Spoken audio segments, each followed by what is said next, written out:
Welcome to Charter Local Edition Northwest. I'm Dana Cowley.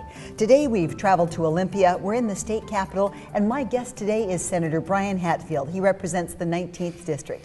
Thank you for being with us. Thanks for having me. You are sponsoring a bill that would designate a state oyster, the native oyster. Yeah, and I happen to have one here. They're very small in size, not like many you see in stores, but the native is the only one that was actually here at statehood. And the idea for the state oyster was brought to me by a middle school student, Claire Thompson. Claire has roots in the 19th District. Her grandfather was the state senator from actually the neighboring 18th District, but representing Cowlitz County. And her father's a lobbyist here in Olympia, and so they brought the idea, and she's working on it to get the designation and to learn about the process and civics. And I thought a great chance for me for a shameless promotion for the oyster industry in this state. It's a $270 million industry and about 2,200 jobs directly in shellfish in the state of Washington. So it's no small issue, but certainly a small native. Well, I love oysters, and when I've seen those at restaurants before, I've eaten them here in Olympia. They're called Olympia oysters to some people who might not see them as natives. We actually have that in the legislation. We say they're known as natives, Olympians, or also Western, some people call them. So our people can order it. Yeah.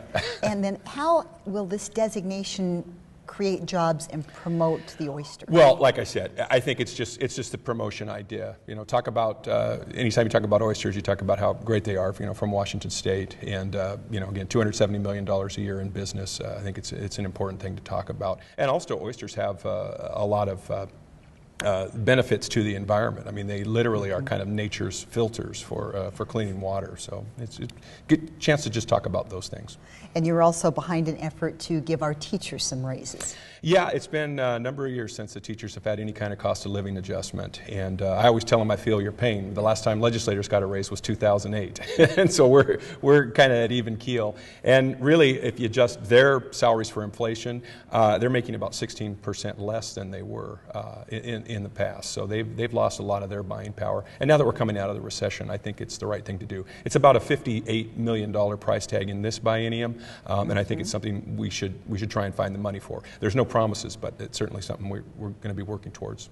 And now that the voters have chosen statewide to legalize marijuana, what efforts are you making as a lawmaker to put that into the tax base, to work toward making that? Really, our state liquor board was given the task and kind of having to start from scratch and invent the rules. I think we've been following Colorado as well, but from my committee, I chair the Agriculture, Water, and Rural Economic Development Committee. We're actually looking at industrial hemp, which is quite different from marijuana, and we don't want to get people to confuse the two. But since the initiative, I think it's just made sense to say, why can't farmers grow hemp, which could help as a rotation crop.